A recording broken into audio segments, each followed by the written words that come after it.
In the 1400s, Florence wasn't ruled by kings or soldiers. It was ruled by bankers.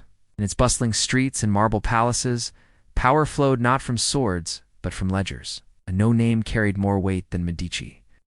But how did one family, starting from a modest wool business, come to control popes, monarchs, and the very currency of Europe? This isn't just a story about art and architecture. It's a story about money, power, and genius.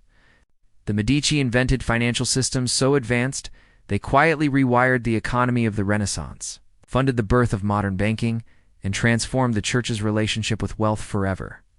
Their rise would spark rivalries, revolutions, and a cultural explosion that still shapes our world today. This is the story of the Medici, the dynasty that turned Florence into the heart of the Renaissance. The Medici story begins far from the palaces and galleries that would one day bear their name in the rugged countryside of Mugello, a small valley north of Florence. The family lived as minor landowners. Around the end of the 13th century, Mugello was a quiet place of farmers, artisans, and modest trade. From these provincial beginnings, the Medici line grew. Taking its name from the Italian word for doctors, a likely reference to ancestors who practiced medicine or apothecary work. At the time, such a profession carried respectability, but no promise of wealth or political sway. Yet the combination of education, precision, public trust that marked their early trade foreshadowed the approach that would later define their entire dynasty. And the 1300s unfolded, Florence emerged as one of Europe's most vibrant and complex city-states. It was a republican name, ruled by an intricate network of councils and guilds, rather than hereditary nobles. Prosperity came through banking, wool production, and maritime commerce, not conquest. For families like the Medici, the city offered opportunities unavailable to the rural aristocracy. By joining the powerful wool guild, the Arte della Lana, the family inserted itself into Florence's economic heart. Their initial business centered on processing and trading cloth, a trade that relied on reliability, negotiation, and reputation in a society where a handshake could affect fortunes as much as a written contract. Trust was currency. Florence's atmosphere, however, was driven by both collaboration and rivalry. Long-standing feuds divided neighborhoods. Powerful families like the Albizzi and the Strozzi fought for dominance through commercial monopolies and strategic marriages. Each household guarded its client networks with intensity, and a single financial misstep could trigger social collapse. The Medici, lacking noble lineage, learned to navigate this volatile environment through discretion. Rather than flaunting wealth, they projected humility and reliability, earning clients who valued stability over prestige. This understated approach differentiated them from the city as more ostentatious elites and allowed them to survive the political storms that frequently toppled bolder players. Averardo de' Medici, the father of Giovanni de' Medici, the man who would later shape the family's golden era, made the calculated decision to invest in banking. At the time, Florentine banks were rapidly expanding across Europe, financing trade routes that linked London, Bruges, and Rome. Banking offered immense profit, but also carried heavy risk. Entire companies vanished overnight due to wars or unpaid royal debts. Averardo's cautious ventures created the foundation that his son would later refine.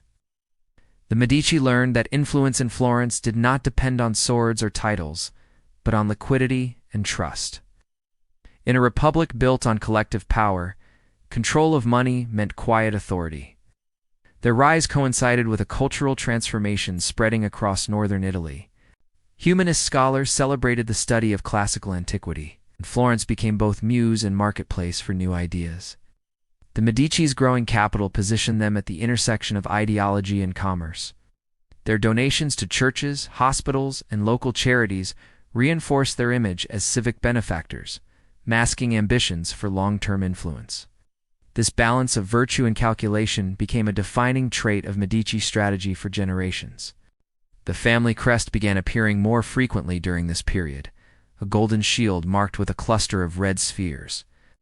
To the Florentines, these pals symbolized a distinctive identity, recognizable from workshops to government halls. Myths soon amplified its prestige. One story claimed a dent left by Emperor Charlemagne's sword inspired one of the red circles. suggesting the family's ancient and noble origin. Whether true or not, the legends showcase their early mastery of public narrative, turning heraldry into a tool of legitimacy. By the early 1400s, the Medici name carried weight beyond textile ledgers. They possessed resources broad enough to influence civic loans, sponsor chapels, and engage in large-scale financial operations. What began in the valleys of Mugello had evolved into a network capable of shaping the economic pulse of Florence. The dynasty was no longer a family of traders, but an emerging force in European finance, quietly preparing for a century of unparalleled ascendancy. At the dawn of the 15th century, Florence stood as one of Europe's most prosperous and self-assured republics. The streets were crowded with merchants, bankers, and artisans who treated trade as both craft and contest. The city's ruling structure rested not on hereditary kings, but on an intricate system of elected councils. Every few months, new officials were drawn by lot to form the Signoria, a rotating government that represented Florence's guilds. In theory, this ensured balance. In practice, family alliances and backroom bargains determined who held office. A man's fortune, reputation, and the number of allies he could count among the guilds mattered more than civic theory. In this uncertain climate, power was fluid earned, rather than inherited, and that made Florence unique in an age dominated by monarchs. Florence's wealth flowed from an economy built on cloth and coin. Skilled laborers spun raw wool into luxury fabric, which merchants exported across the continent. Banking grew in parallel with the textile trade, handling credit, loans, and large-scale transactions that allowed Florentines to fund expeditions and trading companies. The city's gold coin, the florine, became Europe's preferred currency, accepted from the North Sea ports to the courts of Constantinople. Its reliability gave Florence a global reach far beyond its modest size. Ships entering Italian harbors carried silk from the east, dyes from the Levant, and silver from Germany, all priced in florins. For the families who financed these ventures, banking was both profit and power. Controlling money meant deciding whose ventures succeeded. Politics and finance worked as two sides of the same system. The guilds, meant to protect artisans and traders, gradually became vehicles for elite control. Families like the Albizzi, the Strozzi, and later the Medici treated public office as a tool to protect their commercial interests. Creating a complex web where political favors and financial deals were inseparable, the Medici were about to master this game like no one before them. In 15th century Florence, politics was a game of favors. Investments, loans, and appointments were the currency of power. To succeed, you needed discretion, because in a republic that celebrated civic virtue, outright corruption could easily backfire. Every new building, every public festival, was a quiet testament to which faction held influence at that moment. For ambitious families without noble blood, the city's merchant-led government was an open door. Money mattered more than ancestry, allowing skilled financiers to rise and eclipse the old noble houses. This created a constant churn of competition, turning Florence into a laboratory for social mobility. Religion and commerce were deeply intertwined. The church was a massive landowner and needed financing for everything from wars to cathedrals.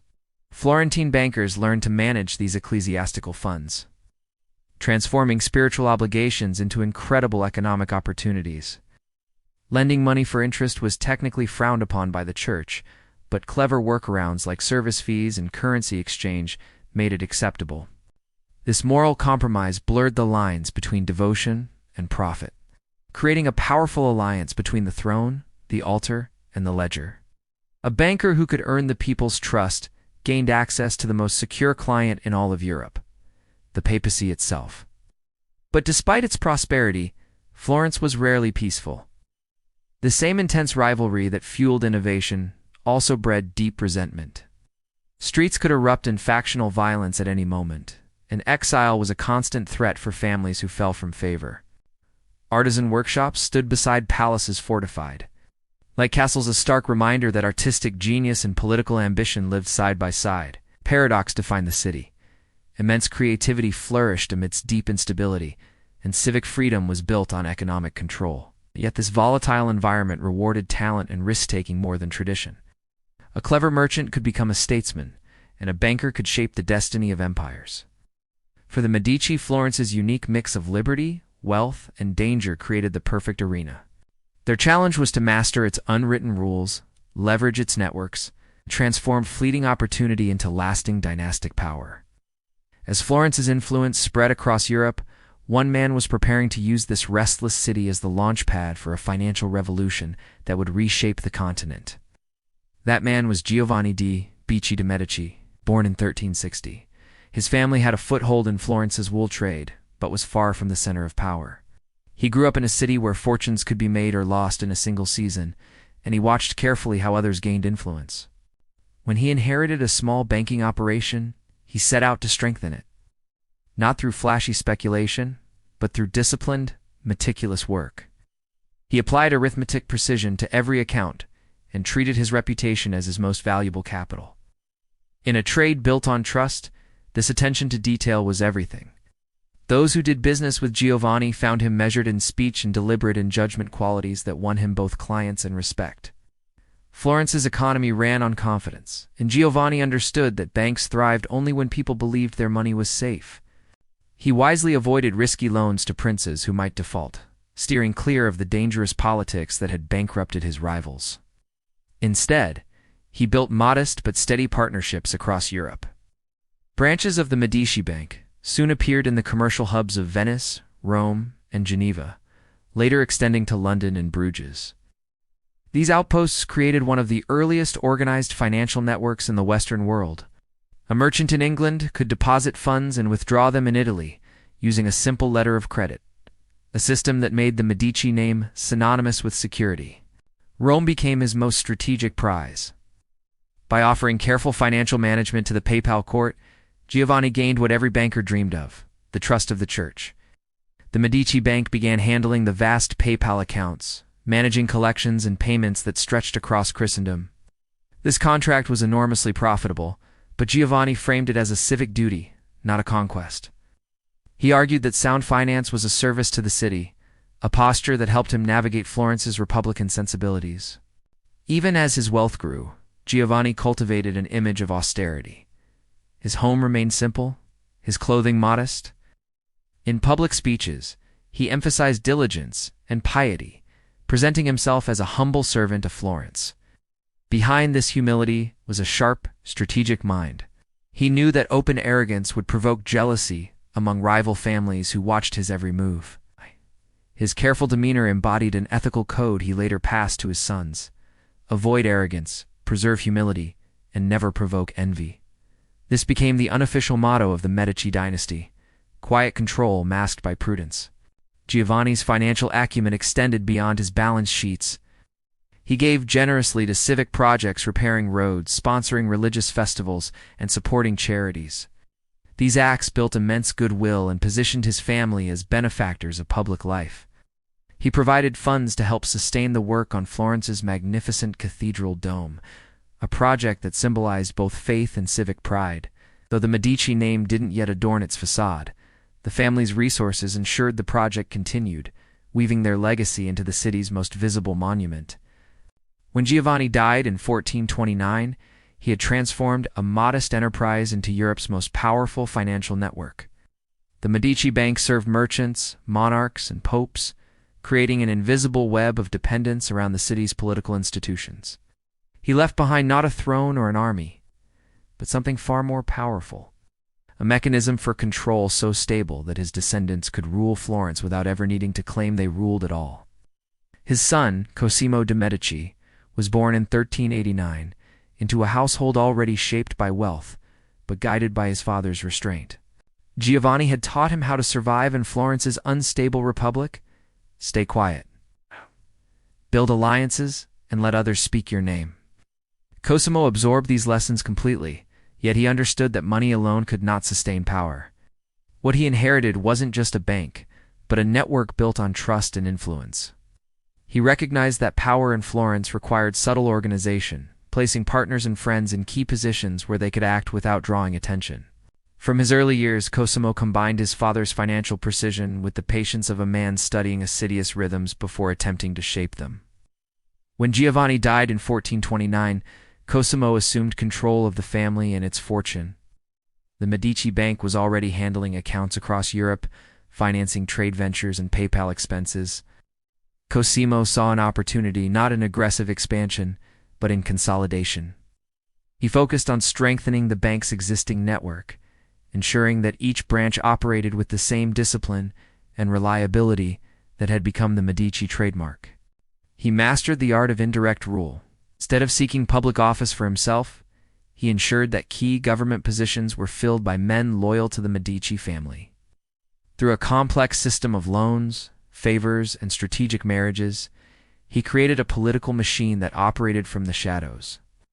He controlled the city's electoral process, ensuring that the government, while technically a republic, acted in his family's interests. Publicly, he was just another citizen, but behind the scenes, he was the undeclared Prince of Florence. Cosimo also understood that cultural influence was just as important as political control. He became one of the greatest art patrons in history, transforming Florence into the cradle of the Renaissance. He sponsored artists like Donatello and Fra Angelico, and architects like Brunelleschi, who completed the magnificent dome his father had helped finance.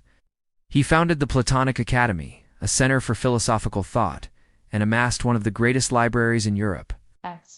These weren't just acts of generosity, they were calculated investments.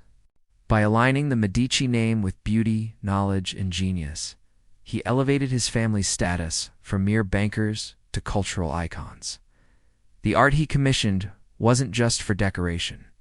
It was propaganda, celebrating the values of humanism and, by extension, the wisdom of its Medici patron. However, Cosimo's power did not go unchallenged. The Albizzi, a rival family of old nobility, saw his growing influence as a threat to the Republic. In 1433, they orchestrated his arrest and exile. But Cosimo's network was too strong. From his exile in Venice, he continued to manage his bank, and Florence's economy quickly faltered without him. Less than a year later, the public demanded his return. He came back not as a humbled exile, but as the undisputed leader of Florence, greeted by cheering crowds. His rivals were sent into exile in his place. After his return, Cosimo ruled for another 30 years, perfecting his system of quiet control. He never held a formal title, preferring the simple address of Cosimo, yet his word was law. He brought stability and unparalleled prosperity to Florence, earning him the posthumous title Pater Patria, or Father of the Fatherland. Cosimo de' Medici didn't just inherit a bank. He transformed it into a political and cultural dynasty. He laid the foundation upon which his grandson, Lorenzo the Magnificent, would build, cementing the Medici legacy as the architects of the Renaissance. He was the silent architect of an entire age of brilliance, Cosimo de' Medici. Imagine a city where every major transaction, every political move, was subtly guided by one family's wealth. This was Cosimo's Florence. Under his direction, the Medici Bank wasn't just a business, it was a web of influence. Every branch operated with strict accountability, and the immense profits were reinvested as loans to merchants and even governments. This created a powerful network of dependency. Those indebted to the Medici rarely dared to oppose them in the city's councils. Within just a few years, Florence's entire commercial class found its fortunes tied to Cosimo's success. His voice, though never raised in command, carried immense weight in every major decision. Yet this influence was informal, built on personal loyalty rather than official decrees. This silent leverage was seen as a grave threat by the city's traditional ruling elite, especially the powerful Albizzi family. They saw Cosimo's growing power as a direct challenge to the Republic's delicate balance. In 1433, they made their move. Using their control of the Signoria, the city's governing body, they accused Cosimo of manipulating the state for his own gain. He was arrested and imprisoned in the imposing Palazzo Vecchio, awaiting a political trial that could have easily ended his career, or even his life. But Cosimo was, first and foremost, a banker, trained in caution and strategy. Even from his prison cell he acted. Through intermediaries, he secured his safety with a series of well-placed payments and promises, ensuring that the very men who judged him also owed him. The sentence was not execution, but exile. While away in Venice, Cosimo didn't sit idle. He used his time to strengthen alliances and manage his network from afar. A year later, the political winds in Florence shifted. The government that had exiled him faltered, and the city called for his return. His homecoming was a triumph. Cheering crowds welcomed him back as a hero, and the Albizzi faction was quietly and permanently removed from power. From that moment forward, the Florentine Republic operated under his design. On the surface, it was a government of elected citizens. In reality, it was a system perfectly balanced on Medici confidence. Cosimo governed not through command, but through patience and patronage. He funded massive public projects that provided visible proof of the city's prosperity, yet he shrewdly allowed others to take the credit. Churches, monasteries, and hospitals all bore the subtle mark of his assistance. Among them, the Church of San Lorenzo became his favorite commission, rebuilt with a sense of proportion and harmony that perfectly mirrored his own political philosophy. Order disguised as simplicity.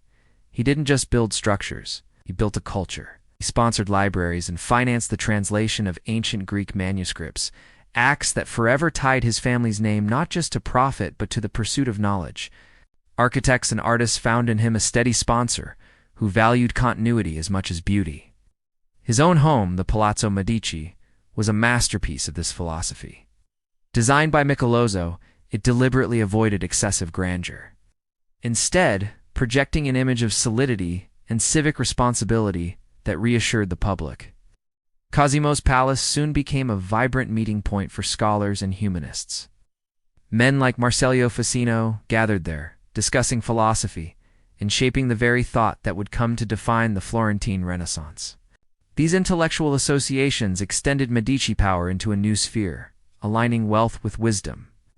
Even at the height of his influence, Cosimo maintained a humble public persona. He walked the streets without guards and always referred to himself simply as a citizen of Florence. This modest presentation concealed the reality that every major civic decision passed, directly or indirectly, through his vast network. When he died in 1464, the city buried him with honors seldom given to a private citizen. On his tomb they inscribed the title, Pater Patria, Father of the Fatherland. The merchant banker had become the undisputed, yet unassuming architect of Florence's golden age. Under Cosimo de' Medici's leadership, Florence evolved from a commercial republic into the undisputed intellectual and artistic center of Europe.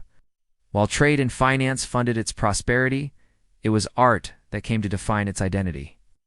Cosimo recognized that commissioning grand architecture and breathtaking sculpture could express civic legitimacy just as effectively as any political decree. In a republic without kings or emperors, grandeur had to appear shared, not imposed from above. Public buildings, churches, and monuments became powerful symbols of stability, faith, and the city's collective destiny. Every artistic project served a dual purpose. It enriched Florence's cultural life while simultaneously reinforcing Medici influence. Patronage was a form of investment, measured not only in gold Florence, but in the loyalty it generated among citizens and the gratitude it inspired across Europe. The transformation of Florence's skyline began with a man named Filippo Brunelleschi, goldsmith turned architect, whose genius solved the greatest technical puzzle of the 15th century: the dome of the Cathedral of Santa Maria del Fiore. For years, the massive hole in the cathedral's roof stood as an open wound in the heart of the city. No one knew how to build a dome of that size. Then came Brunelleschi, who devised an innovative system of interlocking ribs that allowed the massive structure to be built without external scaffolding. Construction began under his supervision, backed by Medici funds and a surge of civic determination. The completed dome was more than just a roof. It was a breathtaking statement of Florentine skill and divine favor, a symbol that resonated far beyond Tuscany. Its vast scale and mathematical precision revealed how art and engineering could merge into a single perfect pursuit. Even centuries later, the geometry of the dome continues to intrigue architects. Its precise methods still studied, but never fully replicated. Cosimo understood that such monuments elevated not only the builders, but also the patrons who made them possible. He commissioned Michelozzo di Bartolomeo to design the Palazzo Medici, a residence that would define a new urban aesthetic. Its restrained stone facade avoided aristocratic excess, instead projecting authority through balance and proportion. The building's design, with its open courtyard and harmonious arcades, embodied the ideals of human order that Renaissance thinkers celebrated. Everyone who passed its gates could read its message, that power, when moderated by intellect and civic duty, could align with the city's highest ideals. The palace stood not as a fortress, but as a blueprint for the modern home of civic-minded leadership. The Medici also transformed their parish church, San Lorenzo, into a model of Renaissance architecture. Brunelleschi's design replaced medieval complexity with clear lines and measured geometry, flooding the interior with light. Each proportion followed mathematical ratios, reflecting the belief in a universe governed by divine reason. Within these walls, tombs and chapels bearing the Medici name reminded worshippers that faith and family honor were intertwined. The artworks commissioned for the church further reinforced this link, turning a space of devotion into a stunning emblem of Florence's artistic rebirth. While architecture reshaped space, sculpture and painting gave voice to human emotion. Donatello's bronze David, created under Medici patronage, revived the classical tradition of the freestanding nude sculpture. It became a civic symbol of intelligence triumphing over brute strength. Fra Angelico's frescoes, also supported by Medici funds, filled convent walls with luminous narratives that combined deep humility with profound psychological insight. Each new work extended Florence's reputation as a center of innovation and revealed the family's deep understanding that beauty could unify a fragmented society. By the middle of the century, Florence functioned as a living gallery. Workshops, guild halls, and private chapels all displayed the spectacular results of Medici sponsorship, drawing the most talented artists and scholars from across Europe. These visitors carried Florentine ideals back to their homelands, spreading the principles of proportion, perspective, and human dignity that came to define Renaissance thought across the continent. Behind every commission lay a brilliant strategy. Art softened political rivalries, created employment, and celebrated civic unity. Cosimo de' Medici used aesthetics as a form of diplomacy, projecting harmony in a city often divided by faction. Through architecture and art, he masterfully translated wealth into an eternal legacy, ensuring that Florence's prosperity was measured not just in coin, but in lasting cultural achievement. Step back in time to mid-15th century Florence. Imagine a city of dazzling beauty, of painted walls and marble facades. But beneath this shimmering surface, a current of unease rippled through the Republic. On paper, the government looked democratic, with its rotating councils and elections. The reality, however, was a different story. Every election, every decision, was a chess game played by a handful of powerful families. Patronage, wealth, and quiet coercion were the real forces shaping the city's destiny. Trade policies, war alliances, everything was an opportunity to bolster private influence. The Republic's machinery wasn't for the people. It was an investment for the elite. Into this arena stepped the Medici. They didn't operate like lords issuing commands from a throne. They were masterful navigators steering the ship of state from the shadows. Their power wasn't decreed. It was earned through persuasion, by shaping outcomes rather than declaring ownership of them. Their chief rivals, the Albizzi family, had long held a grip on Florence's civic offices. When Cosimo de' Medici started building his own network of loyal clients, the stage was set for a rivalry that would define Florentine politics for generations. The Albizzi postured as defenders of Republican virtue, accusing the Medici of aiming for a monarchy.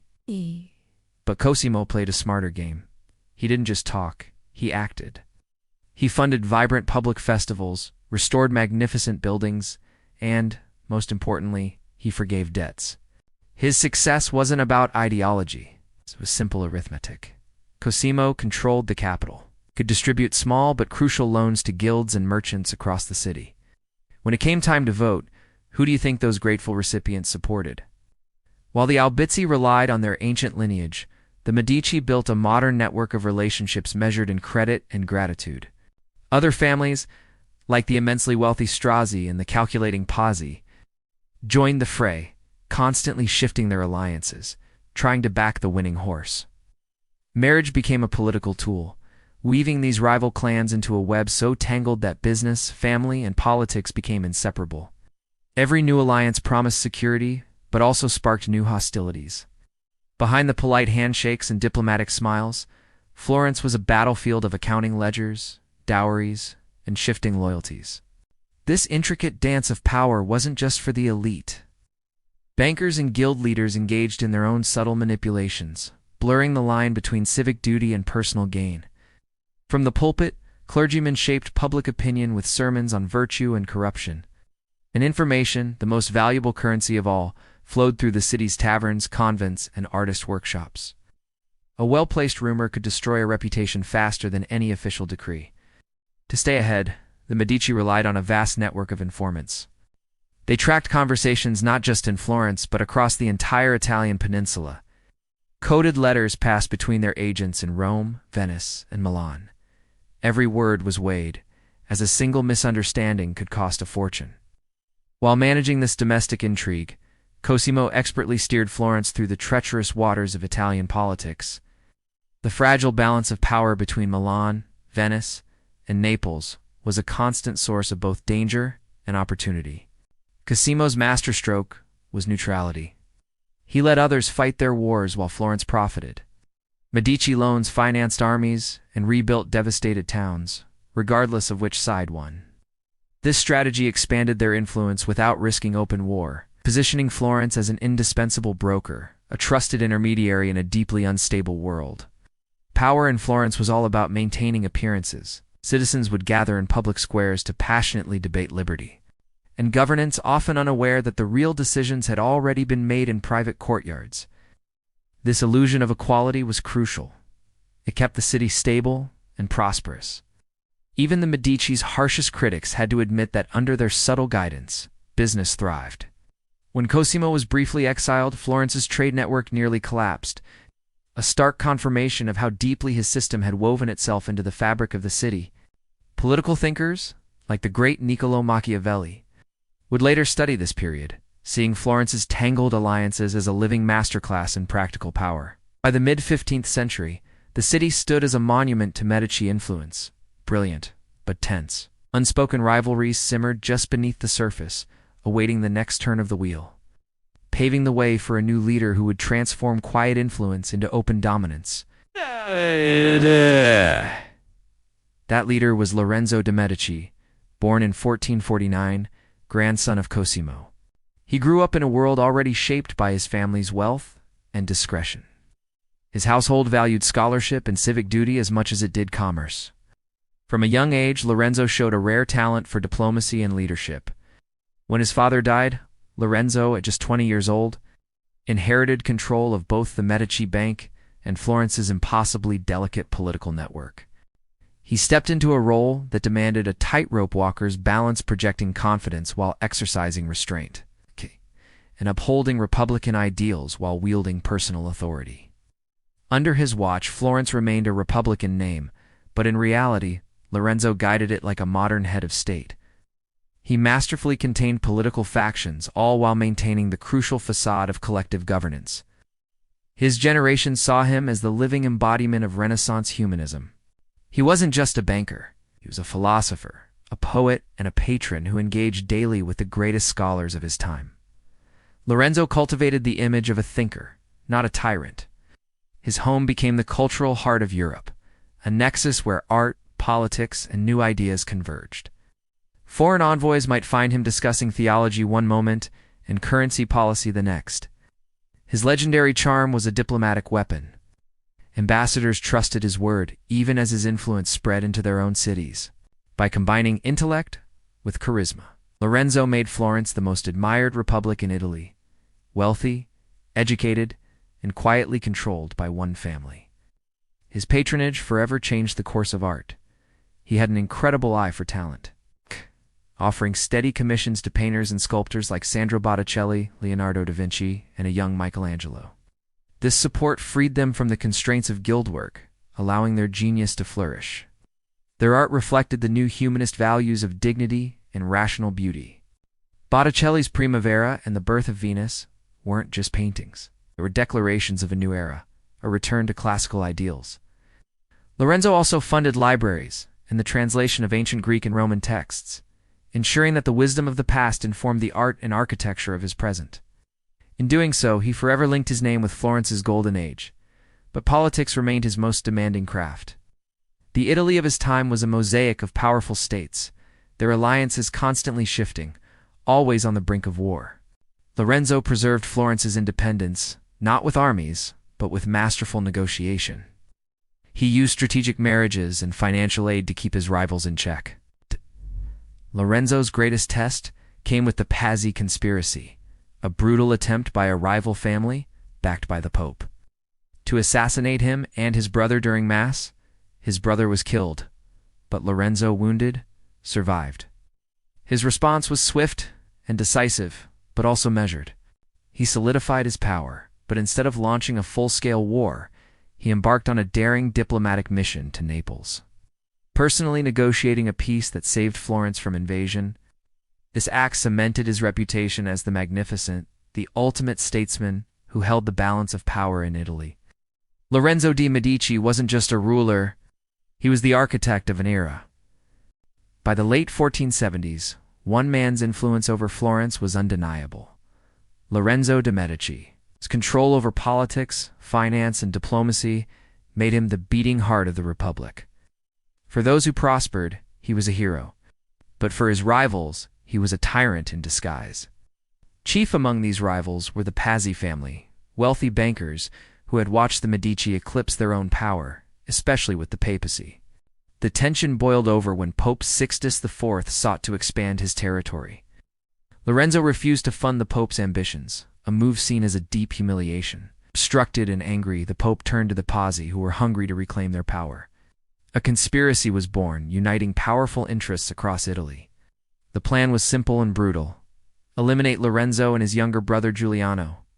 The Pazzi believed this would destabilize Florence overnight, allowing them to seize control before anyone could react.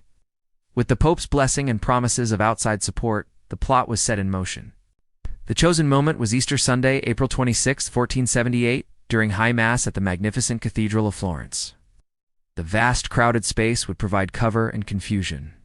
As the sacred host was lifted, a moment of profound religious significance, the assassins lunged. Giuliano, surrounded and unarmed, was struck down and died almost instantly. Lorenzo, though wounded, fought back fiercely, buying just enough time for his supporters to rush him into the nearby sacristy, barricading the heavy doors behind them. Chaos erupted. News of the attack spread like wildfire, and the panic in the streets quickly turned to rage. Bells tolled across the city as citizens, unsure if this was a coup or a foreign invasion, rallied to the Medici. The Florentine government, filled with Medici loyalists, declared the Pazzi traitors. What followed was a brutal, citywide hunt. The conspirators who hadn't escaped were captured and executed without trial. Francesco de' Pazzi, and even an archbishop, were hanged from the windows of the Palazzo Vecchio, a grim spectacle for the crowds below. Florence had made its choice. Uprising meant to destroy the Medici had instead obliterated one of the city's oldest families. The Pazzi palaces were seized, their name condemned, their crests erased from stone.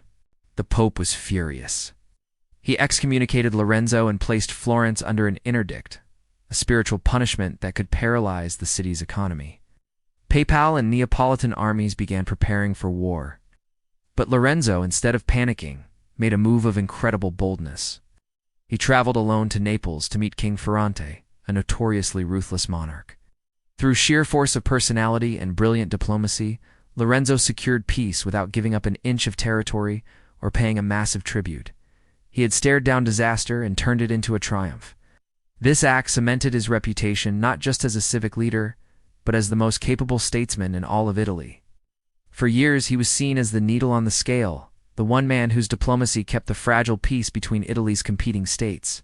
But this balance was more fragile than anyone knew. At home, resentment simmered. Florentines feared that this hereditary power, passed from father to son, threatened their republican freedoms. Lorenzo's lavish spending on festivals and public art created jobs and loyalty, but it also bled the Medici bank dry. Costly patronage and bad loans abroad meant the family fortune was dwindling. Despite these financial strains, his leadership kept Florence at the center of the cultural and political world. When Lorenzo the Magnificent died in 1492, an era ended. He left behind a city that both admired and feared him. Even his enemies admitted that the peace of Italy had rested on his shoulders. What would happen without his steady hand? The answer came all too soon. Leadership passed to his eldest son, Piero. At 21, Piero had his father's confidence, but none of his judgment. He was unprepared for the immense responsibility he inherited. The political factions Lorenzo had kept in check grew restless, and beyond Florence, the winds of war were gathering. For decades, Italy had been a patchwork of wealthy but vulnerable city-states, relying on a delicate balance of power to prevent any one state from dominating the others. Lorenzo's death shattered that balance. Across the Alps, King Charles VIII of France saw his chance. He decided to press an old French claim to the Kingdom of Naples, a campaign that would require marching his army straight through the heart of Italy. Some Italian states, like Milan, foolishly invited the French in, hoping to weaken their rivals. They had no idea they were unleashing a storm that would engulf the entire peninsula. In 1494, Charles crossed the Alps with an army larger and more advanced than anything Italy had seen in centuries. Panic gripped Florence. Instead of rallying a defense, Piero chose to negotiate alone. Without consulting anyone, he met the French king and essentially handed him the keys to the city, offering fortresses, hostages, and a vast sum of money. He thought he was buying peace, but he was seen as selling out Florence's independence to save his own skin. When news of his humiliating concessions reached the city, the people were outraged. The balance Lorenzo had spent a lifetime building had been broken in an instant. The peace he had so carefully guarded collapsed, proving just how completely he had embodied the very system he created. The golden age of Florence was over, and a new, more brutal era for Italy had begun. Rage boiled over. Crowds, feeling betrayed, flooded the streets of Florence, demanding accountability. The people who had once trusted the Medici as guardians of their city's stability now saw them as traitors. Mobs stormed the Grand Family Palace, emptying its vaults and tearing down Medici symbols from every public building they could find. The ruling council, the Signoria, officially declared Piero de' Medici Lorenzo the magnificent son and fit to rule. Within days he was gone, fleeing the city with his brothers and a few loyal retainers. Exile transformed Piero from the head of a powerful dynasty into a wandering figure, stripped of his immense wealth and powerful allies. The family that had steered the course of Florence's prosperity for generations collapsed in a matter of weeks. With the Medici gone, the Republic hastily re-established its old institutions and embraced a new, uncertain spirit of reform. And into this unsettled atmosphere stepped a Dominican friar named Girolamo Savonarola. His sermons were electric, filled with fire and brimstone. He spoke of divine judgment and the moral corruption that had stained Florence's soul under Medici rule. Crowds packed the cathedral to hear him denounce greed, luxury, and moral decay. He promised that Florence could become a new Jerusalem, a model of Christian renewal, but only if it rejected material excess and returned to spiritual discipline. Under his magnetic influence, the city began to transform. Its famous civic pride morphed into a feverish religious fervor, and one by one the great Renaissance ideals that had defined the city under Lorenzo, the Magnificent, began to be dismantled. The Medici family, meanwhile, scattered across Italy. Some sought service under foreign rulers, others tried to live quietly with their diminished fortunes. A legend later claimed that when Piero fled Florence, he tried to carry gold hidden inside statues, only to lose part of it when a storm overturned his boat on the Arno River. Whether that story is true or not, it perfectly symbolizes the family's sudden dramatic misfortune. Within a single generation, the bankers who had shaped European finance and patronized genius found themselves dispossessed. It's uncertain if their name would ever again grace Florence's walls or its government. When the Medici were driven from Florence, authority didn't pass to another powerful banking house or a coalition of merchants. Instead, it fell into the hands of this one Dominican friar, Girolamo Savonarola. He had arrived from Ferrara years earlier, a preacher known for his uncompromising, fiery sermons. Now, amid the city's economic uncertainty and moral anxiety, his message resonated like never before. He declared that Florence had been chosen by God as the instrument of spiritual renewal in a corrupt world. Ow. To achieve this divine destiny, the city had to cast off its pride, its luxury, and its worldliness. Many citizens who had once admired Lorenzo's magnificent adornment of Florence the art The festivals, the philosophi, began to view those very achievements as symbols of sin.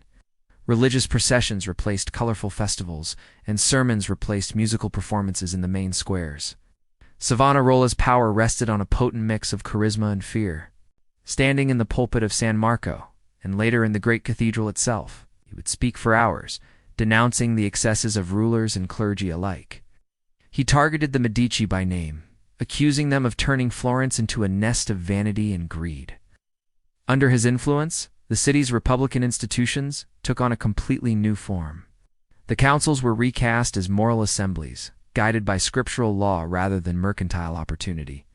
In place of Medici patronage, he introduced the structure of a theocratic republic, claiming that all political authority came directly from divine commission. Citizens were urged to adopt lives of stark simplicity: no more gambling, no more extravagant banquets, no ornaments that reflected pride. He even organized the youth into neighborhood watches to enforce this new virtue, sending them into houses and shops to collect any objects associated with vice. By early 1497, this movement reached its symbolic, terrifying height in the Piazza della Signoria, the wide civic space that had once hosted tournaments and parades. Savonarola organized what became known as the Bonfire of the Vanities. Citizens were encouraged to bring mirrors, perfumes, playing cards, and fine clothes to the square. Artists and booksellers brought canvases and manuscripts that were now considered indecent or pagan. As the flames rose high into the sky, they consumed goods worth a fortune. Contemporary accounts suggest that even works by respected painters were lost in the firepieces that reflected the Renaissance's curiosity about mythology and sensuality. The spectacle marked a complete reversal of everything Florence had represented under Medici rule.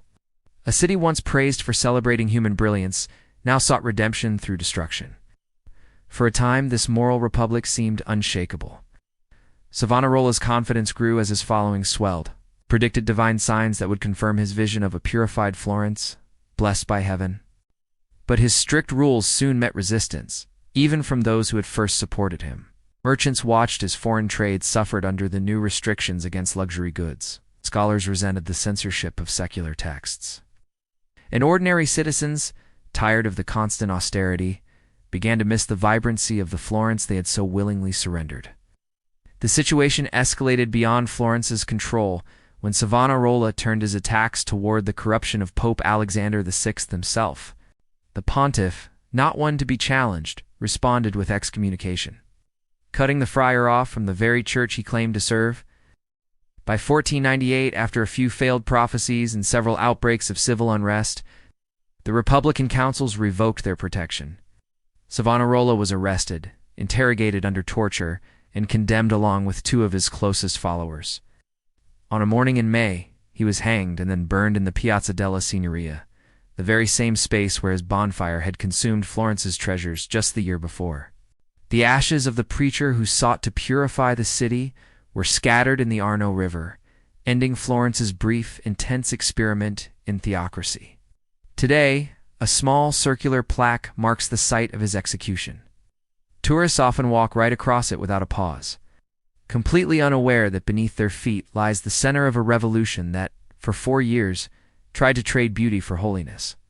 Florence, exhausted by the unrest, would soon look once more to the Medici to restore the stability it had lost.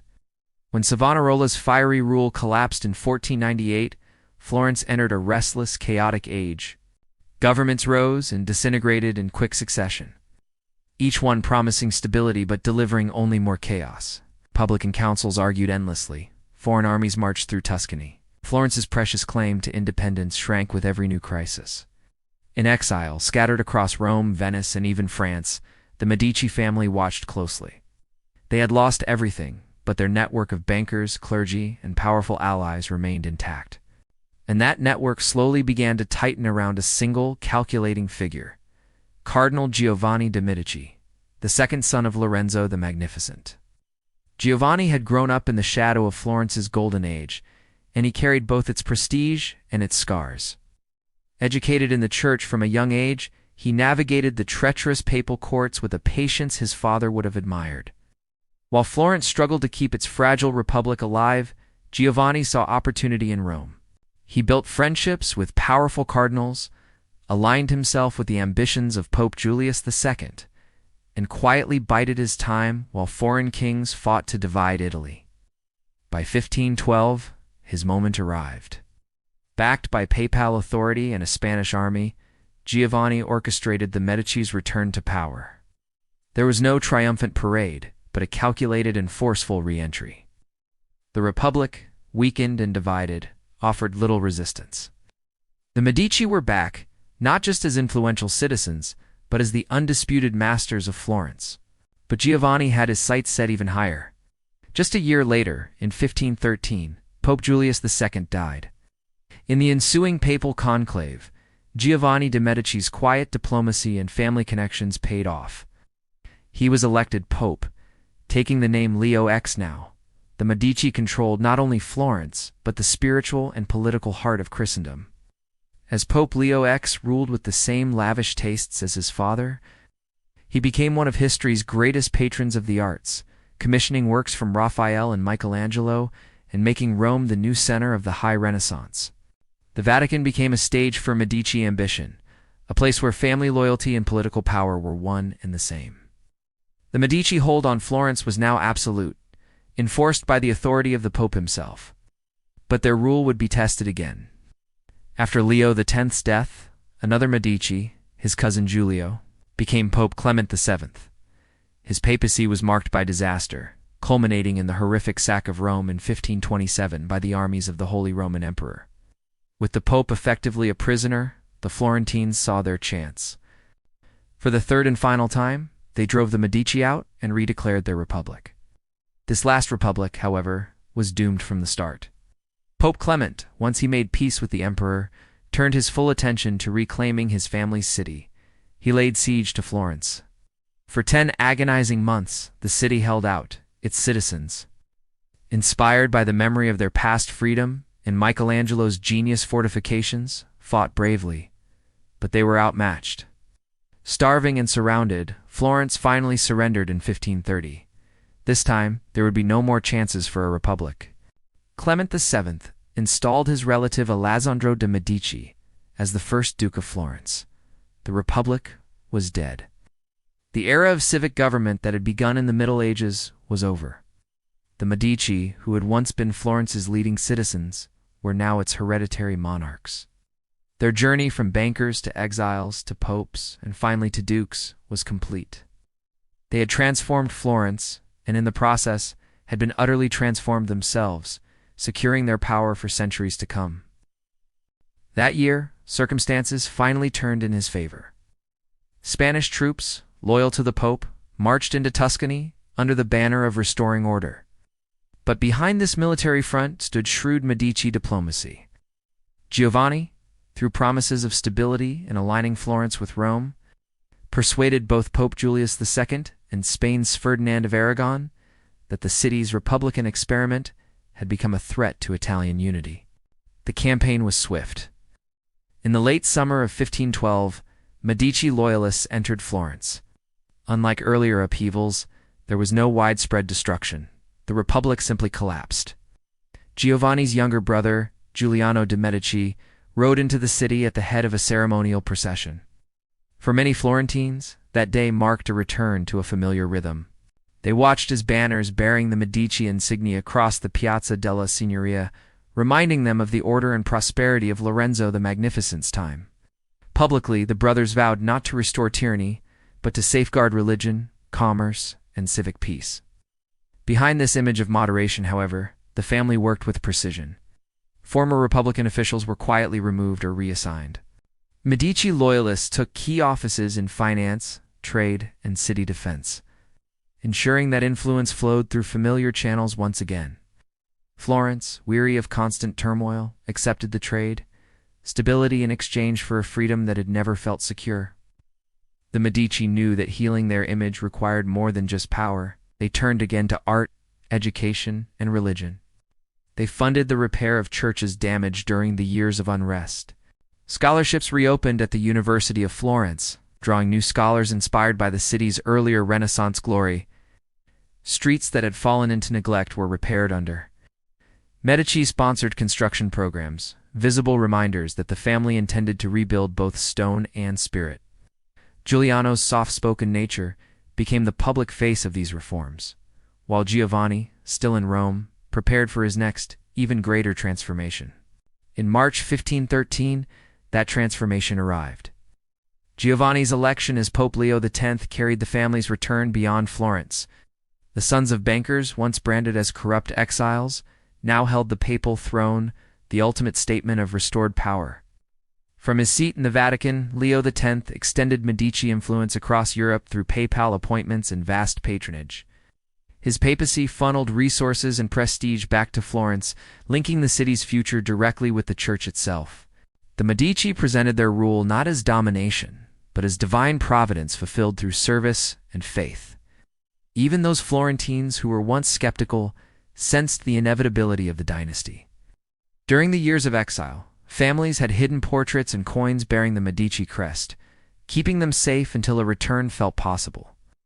When the brothers re-established control in 1512, those tokens reappeared in homes and workshops as if no time had passed. A loyalty that had gone underground emerged into the daylight.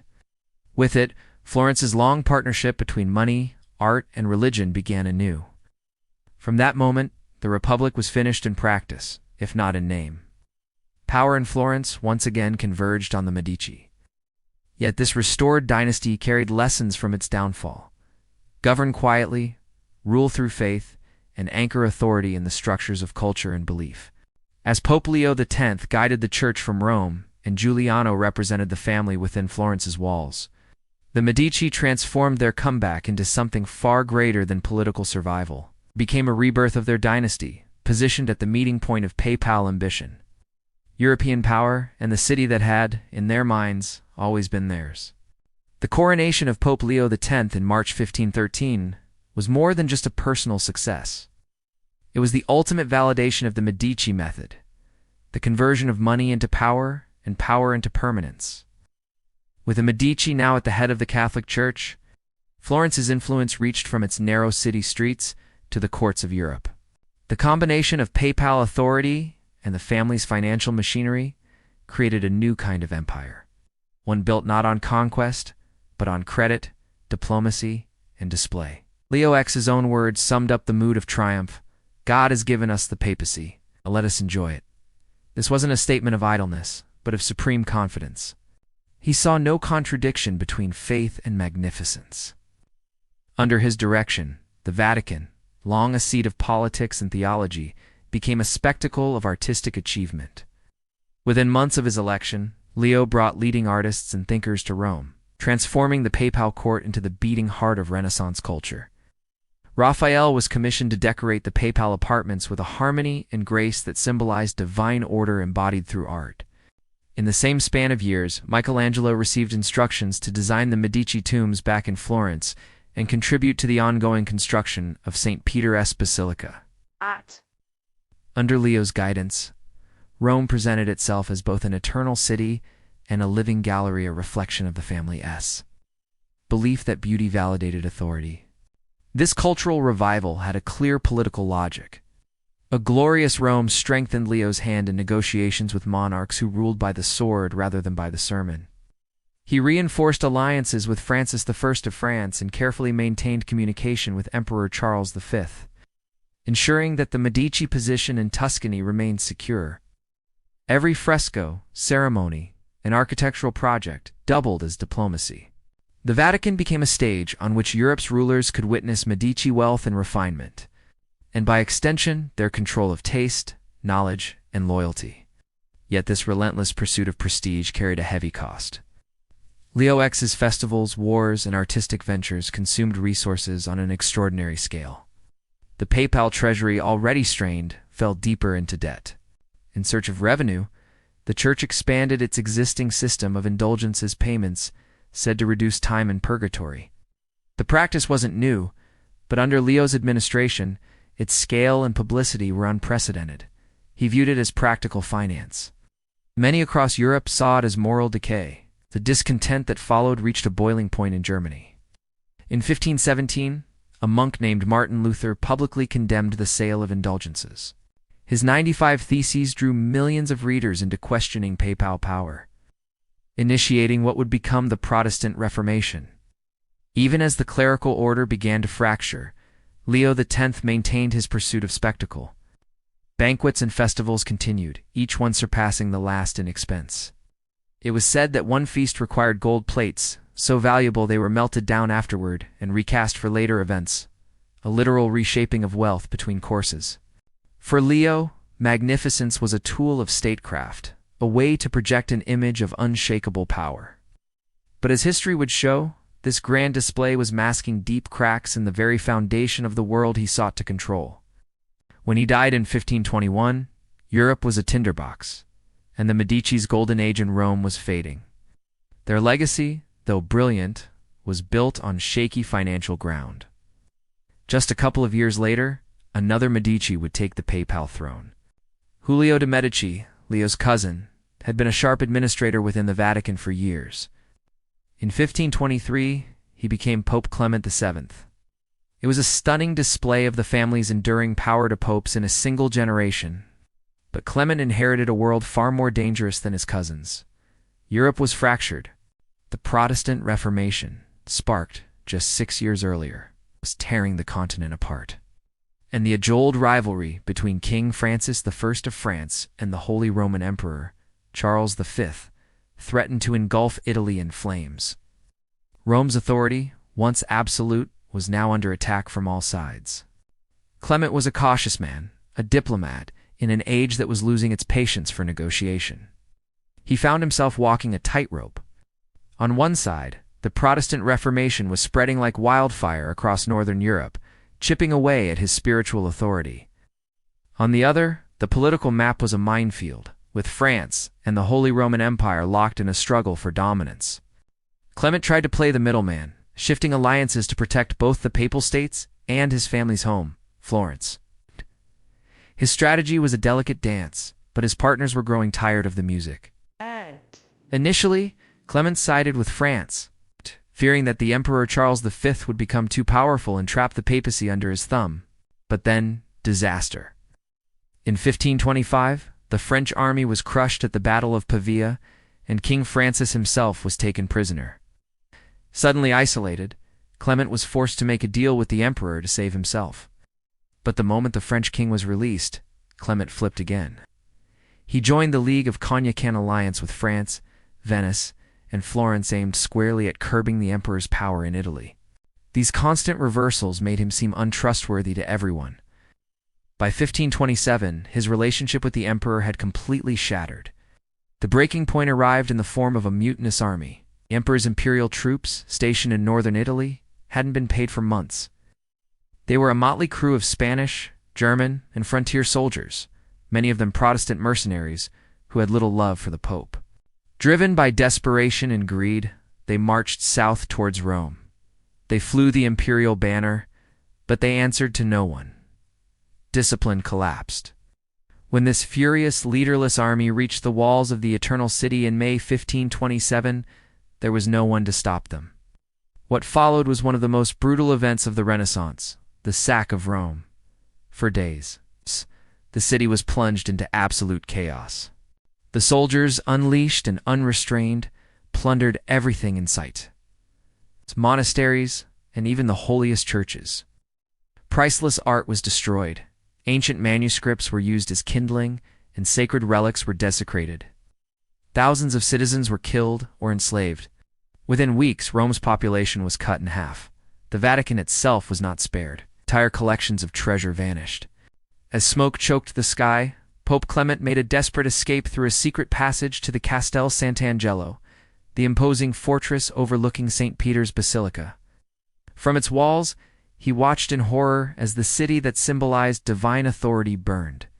When the violence finally subsided, Clement was a prisoner. To secure his freedom, he had to pay a colossal ransom and bow to the emperor's demands.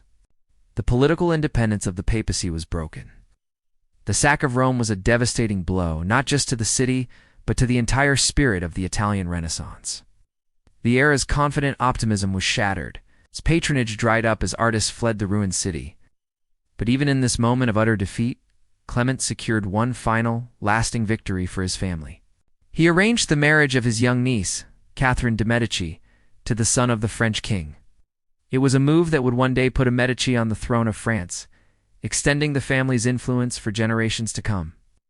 After the sack of Rome, Florence itself was in turmoil. The old Republican government had crumbled under the weight of foreign interference and internal strife. By the mid-1530s, the city was exhausted. Then, in 1537, the ruling Duke, Alessandro de' Medici, was assassinated by his own cousin. His death left a power vacuum, and the city's elite, tired of the chaos, searched for a new leader. They needed someone they could control, a figurehead. Their eyes fell on a teenager from a distant branch of the family, Cosimo de' Medici. Just 17, he seemed like the perfect puppet. He arrived in Florence, quiet and courteous, hiding a brilliant political mind behind a mask of obedience. The ruling families thought they had chosen a pawn. They were wrong. Within months, Cosimo stunned them all. He moved with lightning speed to secure his power, reorganizing the army and taking control of the city's fortresses. When a rebellion led by old guard Republicans rose up to challenge him, Cosimo's new army crushed it decisively. The message was clear. The era of weak, divided rule was over. A new master was in Florence. But Cosimo knew that military strength wasn't enough. He needed legitimacy. He turned to the most powerful man in Europe, Emperor Charles V. He struck a deal. In exchange for the emperor's protection and official recognition, Cosimo would accept imperial oversight. In 1537, Charles formally named him Duke of Florence. With his power secured, Cosimo began to transform Florence. He centralized the government, creating an efficient bureaucracy that answered only to him. He built a new state on the foundations of the old republic, one defined by order, discipline, and his absolute authority. He was no longer a boy playing the part of a duke. He was the architect of a new dynasty. The Medici were no longer just bankers or popes. They were now hereditary rulers, and Florence was their kingdom. The story of their power was entering a new, formidable chapter. This is the story of Cosimo I de' Medici, a man who would take a fractured republic and forge it into a powerful, hereditary state. The Florence he inherited was a city of merchants who cherished their civic freedoms, symbolized by rotating councils. Cosimo swept that away. Appointed officials, loyal only to him, took their place. To defend his new state, he didn't rely on mercenaries or shifting alliances. He established a professional army, commanded from new fortifications that encircled the city like an iron ring. The change was palpable. The bustling republic, where policy was passionately debated in the streets, became a quiet, orderly court, all directed from the Palazzo Vecchio. In a stroke of political genius, Cosimo chose to rule from this very building, the former seat of the old government. By doing so, he fused Florence's republican memory with its new autocratic reality. Over time, the balance tipped decisively from city to state. Cosimo understood power wasn't just about soldiers and laws. It was about culture. Reviving the Medici tradition of patronage, he put it under his direct control. He invited artists and scholars not to celebrate the collective ideals of the Republic, but to glorify his court and his rule. Chief among them was Giorgio Vasari. Under Cosimo's commission, Vasari literally reshaped Florence. He designed new corridors that linked palaces and government offices, a physical representation of the efficiency, centralization, and surveillance of Cosimo's new regime. One of these projects, conceived simply as administrative offices for the government, was called the Uffizi, which just means offices. Who could have guessed that over the centuries? This product of bureaucratic necessity would evolve into one of the most magnificent art museums in the world, a cultural legacy born from paperwork. Cosimo's ambition didn't stop at Florence's walls. He expanded his influence across Tuscany, unifying Pisa, Siena, and other smaller states under Florentine control. He gave physical form to what earlier Medici had only dreamed of, a regional principality under a single banner. His shrewdness, his loyalty to the Holy Roman Emperor, and his commitment to bringing order after decades of chaos earned him the ultimate prize. In 1569, Pope Pius V granted him the title of Grand Duke of Tuscany. This elevated the Medici from urban rulers to hereditary monarchs. With Cosimo I's coronation, the Medici completed their astonishing rise. From the ashes of republicanism, a disciplined, stable, and durable monarchy was born. The Medici name, once synonymous with banking and art, now held the permanence of royalty. Florence was no longer a self-governing republic. It was the capital of a hereditary state recognized across Europe. For nearly 2 centuries, Cosimo's descendants would rule Tuscany, building a reputation for careful administration, steady prosperity, and an extraordinary devotion to science and culture. After Cosimo's death in 1574, the throne passed to his eldest son, Francesco I, an intelligent man with a restless mind. Francesco was more fascinated by chemistry than by politics. The ducal palace transformed into a hybrid of laboratory and art gallery. He poured money into experiments in metallurgy and distillation, collecting strange minerals and mechanical gadgets. Court diaries describe him working late into the night, surrounded by flasks and furnaces, trying to unlock the secrets of nature. He even developed an early form of porcelain using secret mixtures of clay and glass, a technique that was centuries ahead of its time in Europe.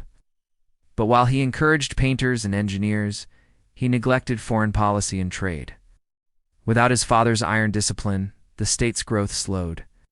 His marriage to the Venetian noblewoman Bianca Capello was mired in political intrigue and gossip, adding to the insular atmosphere of the court. Then, in 1587, tragedy struck. Both Francesco and Bianca died suddenly after a family dinner.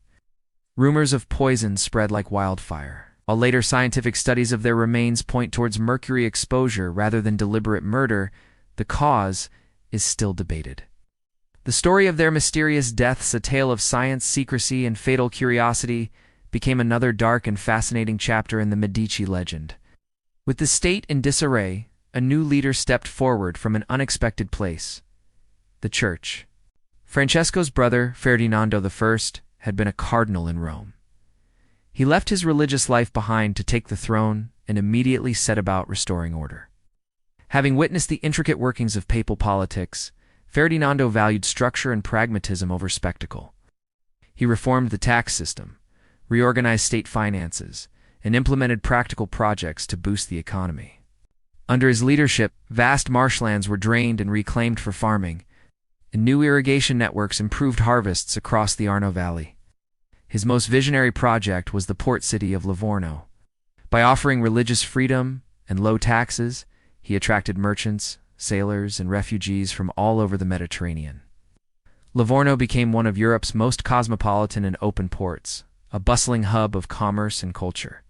Even as he focused on the economy, Ferdinando continued the Medici tradition of intellectual patronage, especially in the sciences. It was during his reign that a certain astronomer named Galileo Galilei found support at the court, famously demonstrating his new telescope to the Grand Duchess. The Medici court was at the forefront of the scientific revolution, exploring everything from anatomy to music. In fact, it was in the theaters of Medici Florence that a new art form, combining poetry, performance, and sound, began to take shape. It was called opera, and it would soon conquer Europe. By the late 17th century, the Medici court had settled into a comfortable elegance. Florentine presses published groundbreaking treatises on mechanics and optics, and foreign diplomats marveled at the duchy's libraries and workshops. But the later Medici dukes lacked the fierce drive of their ancestors. They were politically cautious, preferring stability and personal study to ambition and expansion. The duchy remained peaceful and prosperous, but it became inward-looking, more of a grand museum than a European power. The dynasty still commanded immense respect, but a quiet existential threat was emerging. Each generation produced fewer heirs. The great family line that had reshaped a continent now faced its final challenge: how to continue its legacy without successors. From their very beginning, the Medici treated knowledge as an investment. Wealth could build palaces, they knew, but learning built something permanent, something that could outlast rulers, dynasties, and even national boundaries. Their patronage turned Florence into a workshop of discovery, where art, science, and philosophy worked hand in hand. What began as a private family tradition evolved into the public institutions that would define the intellectual life of Europe for centuries to come. The Medici proved that true power lies not just in gold or on a throne, but in the ideas that shape the world. Ever wondered how artists went from being seen as simple craftsmen to celebrated thinkers? Let's talk about the Medici, the family that changed everything. Cosimo I de' Medici formalized this shift by creating the Accademia del Disegno, the very first academy dedicated to the theory and practice of art. Before this, painters and sculptors were in the same guilds as stonemasons and carpenters. But the academy recognized artists as intellectuals who could study proportion, anatomy, and geometry with academic rigor. Suddenly, art wasn't just manual labor. It was an intellectual pursuit. Training was standardized, criticism was encouraged, and the study of the human body connected the visual arts to the new world of science.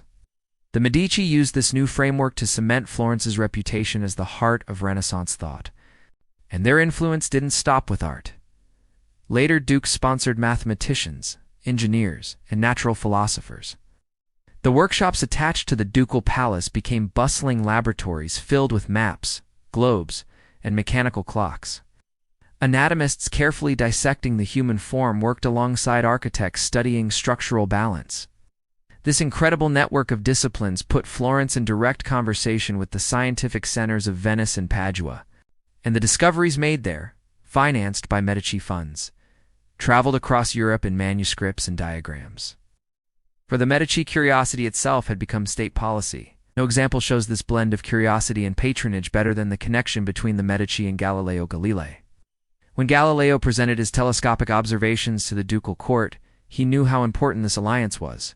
He brilliantly named Jupiter's 4 largest moons, the Medicean stars, honoring his patrons and cementing their role in his groundbreaking studies.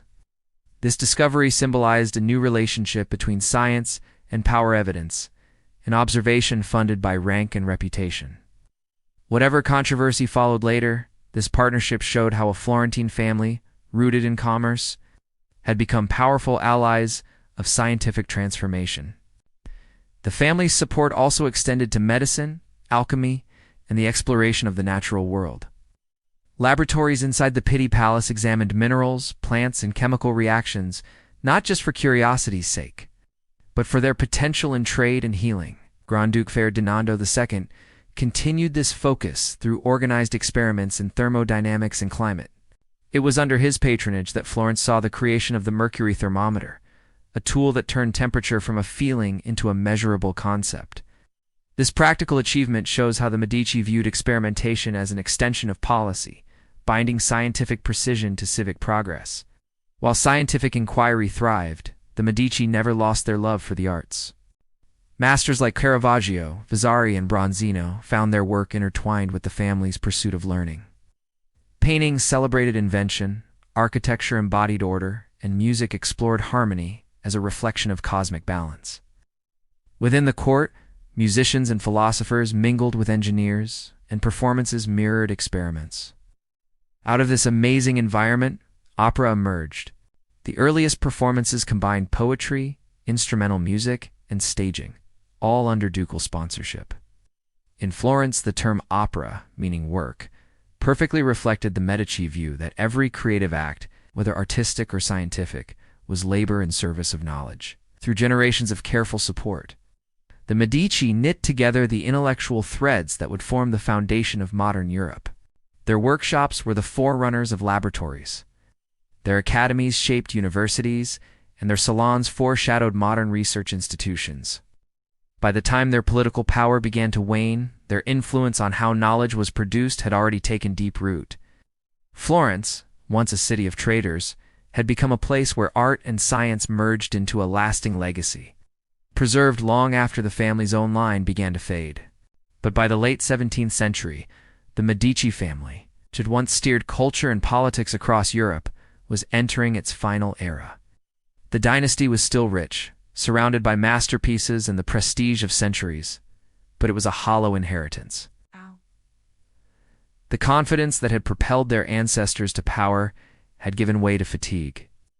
The Medici were still revered, their portraits still hung in Florence, yet the fire that once drove them to shape history was fading. Wealth had survived, but vitality had not. This long decline became most clear under Grand Duke Cosimo III, who ruled from 1670 to 1723. He was meticulous and deeply religious, a man of strict habits and a conservative outlook. His court followed rigid codes of conduct that stifled the lively discussion and humanist curiosity that had defined earlier generations. While his piety was sincere, it created a climate that suffocated innovation. His administration imposed heavy taxes to sustain the court and army, draining the economy without investing in growth. A combination of war, famine, and taxation slowed Florence's population, and the once busy workshops of the Renaissance fell silent. Trade across Tuscany declined as neighboring states drew merchants and craftsmen away. The Arno's ports, once filled with voices from across the Mediterranean, echoed with reduced traffic. Even the city's artists turned inward, producing pious themes rather than bold experiments. Foreign observers noted that Florence appeared beautifully preserved, yet curiously lifeless, a city that had become a museum to itself. Cosimo III saw moral order as Florence's highest mission. He banned certain public entertainments and emphasized discipline among the clergy. Measures that reflected his belief in moral purity, but further suppressed what remained of the city's energy. Within the ducal palace, family tensions grew. The Grand Duke quarreled with his children and saw no capable heir ready to restore confidence. His eldest son died before him, leaving the younger Gian Gaston de' Medici to inherit the throne. Where Cosimo had been strict, Gian Gaston was withdrawn, took power in 1723 with little enthusiasm, already burdened by illness and disillusionment. The decline of trade, exhausted finances, and loss of influence left him a ruler of ceremony more than authority. He spent most of his days in seclusion, turning to books and conversation with a small circle of companions, while leaving governance to his ministers. Court life dwindled during his 14-year reign. The elaborate banquets, performances, and diplomatic gatherings that once showcased Medici prestige disappeared. Musicians went unpaid, and the academies founded by his ancestors struggled to find patronage. The great residents, Spitti, Petrea, and Poggio a Caiano, stood half-used, their grand halls silent. The story of the Medici serves as a powerful reminder of how even the greatest dynasties can fade, but their cultural and intellectual legacies can endure for centuries. The year is 1737. In a quiet palace in Florence, a dynasty breathes its last. Gian Gaston de' Medici, the final male heir of a line that had ruled for nearly 3 centuries, dies childless. There is no grand ceremony, no public procession. He had requested none. The Medici, once the most powerful family in Europe, simply faded away.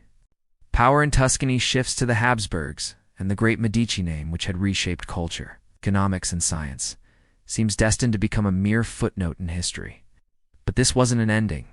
It was a transformation. And it was all thanks to one woman, the last of her name. Her name was Anna Maria Luisa de' Medici, Gian Gaston's sister.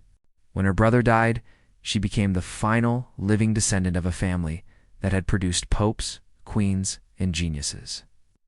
At 60 years old, she was intelligent, cultured, and acutely aware of what was at stake. The dynasty wasn't just a bloodline. It was a symbol, a legacy of art, science, and human achievement that had defined an entire era. And it was all in danger of being lost forever. For most of her life, Anna Maria Luisa had lived far from Florence in Germany as the wife of the Elector Palatine. There, she had become a renowned patron of the arts, especially music, sponsoring composers and concerts. But after her husband's death, she returned to her childhood home. Widowed and without children, to a city that felt alien. Outsiders now ruled Florence, and they saw the Medici's vast collections not as heritage, but as assets. A treasure trove to be sold off, traded, or scattered across the courts of Europe. Imagine it, the masterpieces of Michelangelo, the canvases of Botticelli and Leonardo da Vinci, the sculptures of Donatello Olivet. Everything that made Florence the heart of the Renaissance could have been dispersed to the highest bidder. Anna Maria Luisa had grown up surrounded by this beauty. She knew these artworks weren't just property, they were the very soul of Florence, a testament to her family's belief that beauty could inspire civic pride. Protecting this legacy became her final, most important mission. She held no political power, but she did hold symbolic control over her family's possessions. She entered into delicate, years-long negotiations with Florence's new Habsburg rulers. She couldn't command them, so she had to persuade them. She used her intellect, her resolve. the immense weight of her family's name to draft a legal documentarian. Extraordinary foresight. It was called the Patto di Famiglia, the Family Pact. Ratified in 1743, this document was a work of simple genius. It contained a clause that would change the destiny of Florence. It stated that the entire artistic, archival, and scientific patrimony collected by the Medici must remain in Florence forever. For the use of the public and the glory of the city, with those few words, Anna Maria Luisa transformed a private dynasty's collection into a public trust, a gift to the world. The scale of what she saved is almost impossible to comprehend. The contents of the Uffizi Gallery, the Pitti Palace, the Medici Villas masterpieces by Raphael, Titian, and countless others. By preventing these works from being divided and sold, she preserved the essence of the Renaissance in its birthplace. She ensured that Florence wouldn't just be a city, but a living museum. Within a generation, travelers from across the continent flocked to Florence. They didn't come to see a royal court, but to study an open treasury of art and history. The city's cultural wealth became its new identity, a monument to a golden age. Anna Maria Luisa spent her final years managing this inheritance. She oversaw inventories, restoration projects, and corresponded with scholars. Her goal wasn't just display, but education, the same principle her ancestors had followed when they sponsored the artists and thinkers who made Florence great. The terms of her family pact remain legally binding to this day. Not a single major artwork from the Medici holdings can be permanently removed from Florence. It is an act of cultural preservation inegally in history. Anna Maria Luisa de' Medici died in 1743, 6 years after her brother, bringing the Medici bloodline to its quiet end. But in her final act, she achieved something more profound than any duke or pope before her. She ensured that her family's legacy would outlast their lineage. She proved that a legacy isn't just about power or blood, but about what you give back to the world. So what was the Medici's true legacy? It wasn't just their wealth or their political maneuvering. It was their revolutionary idea that beauty and knowledge are forms of power, instruments for building a better society. They used their fortune not just to accumulate riches, but to create an environment where genius could flourish. Brunelleschi's Dome, Botticelli's Venus, Michelangelo's David, these weren't just decorations. They were declarations of civic pride, part of a deliberate program to fuse art with identity. The Medici bankrolled the Renaissance, financing the libraries, academies, and universities that turned Florence into a classroom for the entire continent. They spread the ideas of humanism and scientific inquiry. They perfected the economic systems, like double-entry bookkeeping. That became the scaffolding for modern commerce and statecraft. In essence, they wrote the blueprint for the modern world. Through one woman's wisdom and foresight, that blueprint was preserved. Anna Maria Luisa de' Medici ensured that the achievements of her family would not become relics of a fallen dynasty, but a public inheritance for all time. She showed us that while power fades and bloodlines end, an idea of beauty, knowledge, and public good can be made to last forever. And that is why, centuries later, we still look to Florence and marvel at the enduring genius of the Medici. The Medici family, you've heard the name, but do you truly grasp their impact? When their dynasty officially ended in 1743, their real influence was just beginning. They weren't just rulers. They were architects of the modern world. Forget conquering armies. Their power came from intellect, finance, and patronage, a revolutionary idea that reshaped how we measure authority. Their weapon of choice wasn't the sword, but the bank. And their legacy wasn't built on borders, but on ideas. The Medici proved that true control comes from shaping minds. Across Europe, rulers and merchants scrambled to study their methods, learning from a dynasty that had turned prosperity itself into a political tool. In Florence, the foundations they laid are still visible in every institution. Take modern finance. It was born in their counting houses. The Medici banks popularized letters of exchange, making flimsy coins obsolete and creating a new language of commerce. But their masterstroke was double-entry bookkeeping. This wasn't just about balancing the books. It was about creating transparency, making large-scale credit possible for the very first time. This simple practice, born out of necessity to track their global transactions, became the cornerstone of capitalism. Suddenly, economies could expand safely, and trade gained a mathematical certainty that transformed markets from Venice to Antwerp. The quiet precision of a ledger book achieved what weapons never could: stability grounded in trust. Beyond the counting houses, their patronage of learning had equally profound effects. By funding thinkers like Marsilio Ficino, they championed humanism, a revolutionary movement that placed rational study and individual insight above blind superstition. This intellectual shift rippled through education, encouraging inquiry not as an act of rebellion, but as a civic duty. It was this very philosophy that later guided Galileo Galilei. His groundbreaking astronomical research, which challenged centuries of inherited wisdom with measured observation, was made possible by Medici support. And when Galileo named Jupiter's largest moons the Medicean stars after his patrons, he wasn't just flattering them. He was acknowledging the unbreakable link between curiosity and the power that sustains it. Ideas once confined to dusty university halls were now entering laboratories and observatories, building the very architecture of the scientific revolution. Of course, you can't talk about the Medici without talking about art. They didn't just buy paintings. They curated a vision. Painters like Botticelli and sculptors like Michelangelo, inspired and funded by the Medici, redefined how beauty could express civic pride and philosophical ideals. Their work didn't just decorate Florence, shaped European taste for centuries to come. The very look of Florence, its magnificent domes, elegant courtyards, and symmetrical facades became the blueprint for cities across the continent. Urban planners used these principles as templates for capital design, translating Medici harmony into civic order. Even the modern museum owes its existence to them. The Uffizi Gallery, organized under their oversight, became the world's first prototype for displaying art as a public heritage, not a private possession. Their methods of rule also became a masterclass in political theory. A young diplomat named Niccolò Machiavelli closely observed their ability to balance mercy with manipulation, using persuasion and perception to hold a divided city together.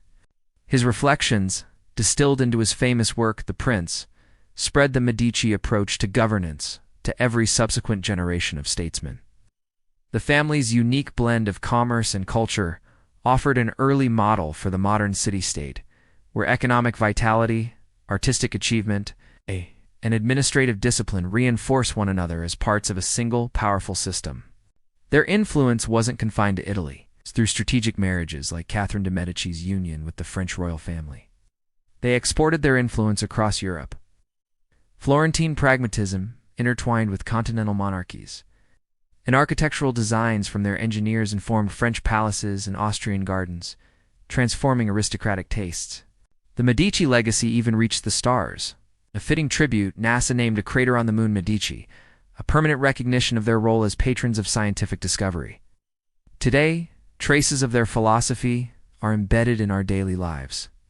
Every time you see an endowment, a scholarship, or a research grant, you're re-seeing the Medici principle at work, that wealth achieves permanence when it's invested in education and innovation. Every gallery that preserves art for the public, every university funded by private benefactors, is following a method they perfected. Let's zoom out. What started with merchants trading wool evolved into the founding of the Renaissance. The Medici demonstrated that true lasting progress depends not on conquest, but on imagination disciplined by reason. Their rise and endurance prove that power rooted in thought, once established, never really disappears. It evolves. From bankers to kings, the Medici didn't just rule Florence. They reinvented civilization. The art, the ideas, and the ambition they unleashed continued to shape the world we live in today. If you enjoyed this journey through history, show your support by hitting that like button, subscribe for more stories that built our world, and let me know in the comments which historical powerhouse we should explore next. Thanks for watching.